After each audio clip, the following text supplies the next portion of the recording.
আলিল আযীম ওয়া সাদাকা রাসূলুহুন নবিয়ুল হাবিবুল কারীম। সকলে আমার সাথে জবান খুলে মহব্বত এবং ভালোবাসা নিয়ে পড়েন। মরণে চেহারা মোবারক দেখায়, মরণে চেহারা মোবারক দেখায়, আকা পাশে বসে কালিমাটা পড়িয়ে দিও, আকা পাশে বসে পড়িয়ে দিও। মরণে চেহারা মোবারক দেখায়, মরণে চেহারা মোবারক দেখায়, আকা পাশে বসে কালিমাটা পড়িয়ে দিও, আকা পাশে বসে বসে রোজা মুবারক বরবার নিও, মুবারক কদমে চুমিতে দিও, আকা মুবারক কদমে চুমিতে দিও, আকা রুহটা বের হতে হাসিটা দিও, আকা রুহটা বের হতে হাসিটা দিও, আকা তোমার মোবারক হাত আমার কপালে দিও। মরণে চেহারা মোবারক দেখায়, মরণে চেহারা মোবারক দেখায়, আকা পাশে বসে কালিমাটা পড়িয়ে। আবু বকর ওমর উসমান হতে পারি নাই, বেলায়েতের সম্রাটের মতো প্রেমিক হই নাই, আকা বেলায়েতের সম্রাটের মতো প্রেমিক হই নাই, আকা গোলাম যারা তাদের সাথে আমায় রাখিও, আকা গোলাম যারা তাদের সাথে আমায় রাখিও, আকা পাশে বসে কালিমাটা পড়িয়ে দিও, আকা পাশে বসে কালিমাটা পড়িয়ে দিও। মরণে চেহারা মোবারক দেখায়, আকা পাশে বসে কালিমাটা পড়ি। সকলে বলেন মারহাবা। আলহামদুলিল্লাহ, আল্লাহ পাকের দরবারে অসংখ্য কোটি শুকরিয়া। আপনাদের মতো আশিকের রাসূলের সামনে আজকে আপনাদের দোয়া নেওয়ার জন্য আমি বসেছি। আল্লাহ পাক আমাদের সকলকে কবুল করুন, বলেন আমিন। আসলে আমি লম্বা কথা বলবো না, সংক্ষেপে দুইটা কথা বলবো। যে নাতে রাসূল পড়েছি, এখান থেকে আমরা একটা জিনিস পেয়েছি, মৃত্যুর সময় আমাদের দয়াল নবীর চেহারা মুবারক দেখা, এটা আশিকদের রাসূলের মনের চাহিদা। জোরে বলেন না সুবহানাল্লাহ। বলে হুজুর কেমনে? এটা হলো আমাদের থেকে একটু করে পিছনে যেতে হবে।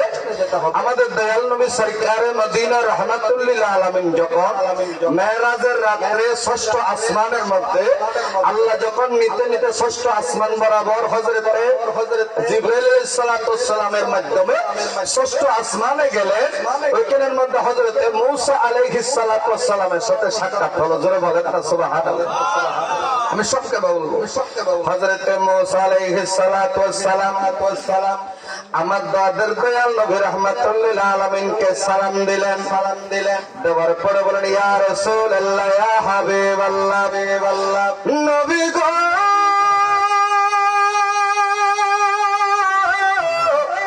ইয়া রাসূলুল্লাহ, আপনি দয়াল নবী সরকারে মদিনা রাহমাতুল লিল আলামিনের একটা হাদিস আমার যেন মনে বুঝতে পারতেছি না। ও মুসা নবী আপনি কোনটা বুঝতে পারতেছেন না? বলে আল উলামা উম্মতি কাআম্বিয়াই বনি ইসরাইল। আপনি নবী বলেছেন, আপনি নবীর আপনি নবীর আমান কিছু উম্মতের ভিতরে আলেম থাকবে, যারা নবীর আশিক রাসূল হবে, যাদের ভিতরে নবীর মহব্বত ভালোবাসা থাকবে। এরকম যাদের ভিতরে নবীর ভালোবাসা থাকবে, কোরআন হাদিসের সঠিক জ্ঞান থাকবে। আপনি নবীকে হাদিসের ব্যাপারে আমাদেরকে বলেন, আপনি কেন বলেছেন আখির নবীর উম্মতের ভিতরে কিছু আলেম আছে যারা যারা বনি ইসরায়েলের নবীদের সমতুল্য, কেন বলেছেন? আমার নবী বলে মুসা আমি দয়াল নবী রাহমাতুল লিল আলামিন কেন বলেছি এইটার প্রমাণ আজকে ষষ্ঠ আসমানে তোমাকে দেখাইয়া দিব। রূহ জগৎ থেকে হযরত ইমাম গাজ্জালী রাহমাতুল্লাহ আলাইহিকে ডাকলেন। আচ্ছা, আমার দয়াল নবী যদি ডাক দেয় আসতে হবে কিনা? জোরে বলে, কারণ ক্ষমতা দিয়েছেন কে? আরো জোরে বলেন কে? ওই দয়াল নবী আর যখন ডাক দিলেন এটা ষষ্ঠ আসমানের ঘটনা। সুবহানাল্লাযী আসরা বিআবদিহি। এই যে আল্লাহ মেরাজের মধ্যে আমাদের নবীকে নিয়েছে, যাওয়ার সময় ষষ্ঠ আসমানে এই হাদিসের ব্যাপারে আমার নবী প্রমাণ দিলেন। জোরে বলেন না সুবহানাল্লাহ। হযরত ইমাম গাজ্জালী রাহমাতুল্লাহ আলাইহি আহ্বান করলেন। আল্লাহর হুকুমে রূহ জগৎ থেকে হযরত ইমাম গাজ্জালী রাহমাতুল্লাহ আলাইহি মুসা নবীর সামনে উপস্থিত। মুসা নবী যখন ছোট্ট বাচ্চা দেখলেন, সুন্দর দেখলেন, ডাক দেয়া বলেন, বাবা তোমার নাম কি? হযরত ইমাম গাজ্জালী রাহমাতুল্লাহ আলাইহি নিজের নাম বলে দিলেন। নিজের নাম বললেন, বাবার নাম বললেন, দাদার নাম বললেন, 14 গোষ্ঠীর নাম যখন বলে দিলেন, হযরত মুসা নবী ডাক দিয়ে বলে, ও ইমাম গাজ্জালী, আমি তো তোমার কাছে এতগুলো নামের লিস্ট চাই নাই। আমি জিজ্ঞেস করি যে তোমার নাম কি? তুমি তো বলতে পারতো আমার নাম ইমাম গাজ্জালী। এই কথা না বলে তোমার বাবার নাম, দাদার নাম, এতগুলো নাম বলার কারণ কি? হযরত ইমাম গাজ্জালী রাহমাতুল্লাহ আলাইহি মুস্কা হাসে দিয়ে বলে, হযরত মুসা নবী আজকে আমি আপনাকে আমার নাম বললাম, বাবার নাম বললাম, দাদার নাম বললাম, আমার 14 পুরুষের নাম বলেছি, আপনার থেকে খারাপ লেগেছে, আজকে কষ্ট লেগেছে। মুসা নবী হাজার বছর আগে আমার আল্লাহ যখন আপনাকে প্রশ্ন করেছিল, মুসা তোমার হাতের মধ্যে কি? আপনি সেই দিন বলেছিলেন আপনার হাতের মধ্যে একটা লাঠি আছে, ওই লাঠি দিয়ে ফাতা মারেন, ওই ফাতাগুলা ছাগলে খায়। লাঠি যদি জমিনের মধ্যে চড়ে দেন বিরাট সাপ হয়ে যায়, ওই সাপের পিঠের উপরে যদি আপনি মুসা নবীর হাত দেন তখন ওই সাপটা লাঠিতে পরিণত হয়ে যায়। ওই লাঠি দিয়া যদি সাগরের মধ্যে বাড়ি দেন, ব্রিজ রড ছাড়া, সিমেন্ট ছাড়া, বালি ছাড়া, মিস্ত্রি ছাড়া ব্রিজ হয়ে যায়। ও মুসা নবী, আরে হাজার বছর আগে আল্লাহ যে আপনাকে প্রশ্ন করেছিল, ওই দিন আপনি তো বলতে পারতেন আপনার হাতের মধ্যে আল্লাহর দেওয়া একটা কুদরতের লাঠি আছে। আপনি তো ওই দিন এতগুলা নাম বলেছেন, সেই দিনের কেমন হবে? এই কথা যখন মুসা নবী শুনছে, মুসা নবী ডাক দিয়ে বলে, ইয়া রাসূলুল্লাহ, নবী গো, আমি এতদিন ধরে এই হাদিসটা বুঝতে পারি নাই। আল উলামা উম্মতি কাআম্বিয়াই বনি ইসরাইল। আখির নবীর এমন কিছু উম্মত আছে, এমন কিছু আলেম আছে যাদের ইজ্জত, যাদের সম্মান বনি ইসরাইলের নবীদের সমতুল্য। আজকে আপনি নবী প্রমাণ করে দিলেন। এখনো যে মানুষ পৃথিবীর জমিনের মধ্যে আসে নাই, ওই মানুষ ষষ্ঠ আসমানে প্রমাণ করে দিল আখির নবীর এমন কিছু উম্মত আছে, আলেম আছে যাদের সম্মান আল্লাহ বনি ইসরাইলের নবীদের মতো সম্মানে সম্মানিত করেছেন। জোরে বলেন সুবহান। নারায়ে তাকবীর, আল্লাহু আকবার, নারায়ে রিসালাত, ইয়া রাসূলুল্লাহ, আহলে সুন্নাত ওয়াল জামাত জিন্দাবাদ জিন্দাবাদ, আহলে সুন্নাত ওয়াল জামাত জিন্দাবাদ জিন্দাবাদ, আল্লামা জনাব হযরত মাওলানা মাহবুব আলম নূরে বাংলা জিন্দাবাদ জিন্দাবাদ। আল্লাহুম্মা সাল্লি আলা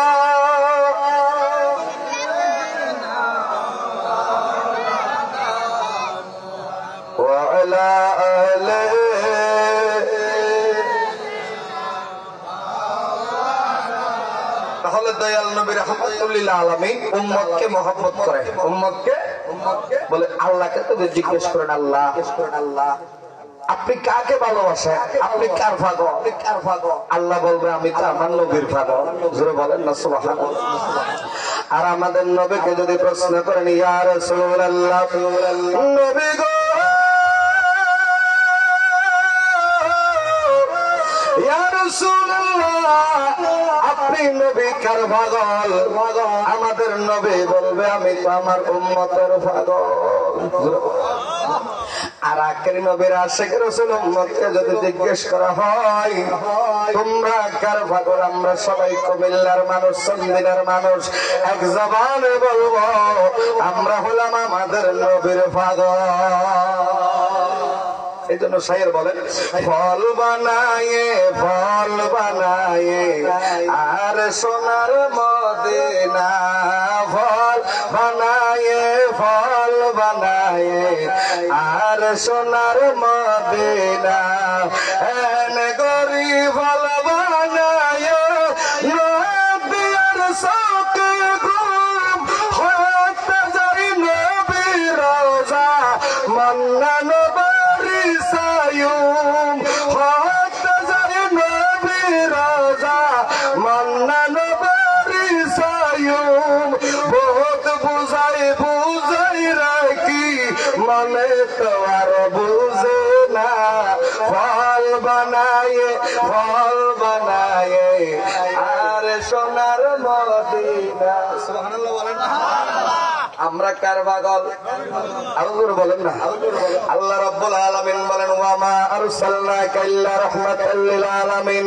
বন্ধুরে, আপনি দয়াল নবী রাহমাতুল লিল আলামিন কে আমি আল্লাহ উভয় জাহানের জন্য রহমত বানাইলাম। আমাদের নবী ডাক দিয়া বলেন, হায়াতি খায়রুল লাকুম ওয়া মামাতি খায়রুল লাকুম।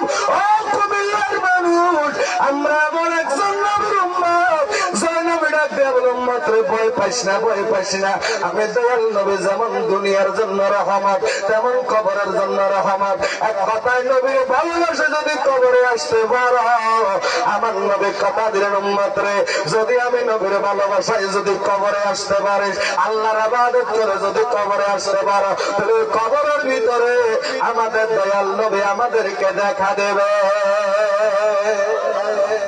ওই দয়াল নবীর মহব্বত ভালোবাসা নিয়ে নিজেদের জীবনটা সাজাবেন। আমি লম্বা কথা বলবো না, কারণ হুজুরকে বসিয়ে রাখা এটা একটা বেয়াদবি। তবু আমাকে হুজুর অত্যন্ত মহব্বত করেন, ভালোবাসেন, একটু দোয়া নেওয়ার জন্য সময়টা দিয়েছেন। আল্লাহর কাছে দোয়া করবেন আল্লাহ যাতে হুজুরের সুস্বাস্থ্য দান করেন, এবং আল্লাহ যাতে, আমি সবসময় দোয়া করি আল্লাহ যাতে হুজুরকে 100 বছরের চাইতে বেশি আল্লাহ হায়াত দেয়। আরো জোরে বলেন না। কিছুদিন আগেও তো 142 বছরের একজন মারা গেছে। আল্লাহ যদি এই সময় যদি 142 বছরের হায়াত দিতে, যদি 300, 400, 1000 বছর হায়াত দিতে পারে, ওই আল্লাহ এখনো 100 বছরের সাথে বেশি হায়াত দেওয়ার ক্ষমতা আল্লাহর আছে কি নেই? জোরে বলেন না, আছে কি নেই? সকল হুজুরের জন্য দোয়া করবেন। আল্লাহ পাক হুজুরের খাতমতকে কবুল করুন, আমিন। আমি গুনাহগারের জন্য দোয়া করবেন, যদি ভুল ত্রুটি হয় ক্ষমা করবেন। এক কথায় নবীকে মহব্বত করবেন, নবীর ভালোবাসায় কবরে যাবেন, আল্লাহ সাহায্য করবে। আসসালামু আলাইকুম ওয়া রাহমাতুল্লাহি ওয়া বারাকাতুহু। মাশাআল্লাহ, মারহাবা। সংক্ষিপ্ত সময় চমৎকার আলোচনা এবং আঞ্চলিক ভাষায় নায়েবে রাসূল সাল্লাল্লাহু আলাইহি সাল্লাম পরিবেশন করেছেন। আল্লাহ পাক ওনার হায়াতে ইলমে বরকত দান করুক। প্রত্যেকে বলি আমিন। সম্মানিত হাজিরিন, এই পর্যায়ে আমাদের সম্মুখে কোরআন ও হাদিসের আলোকে আলোচনা নিয়ে আসছেন আন্তর্জাতিক খ্যাতি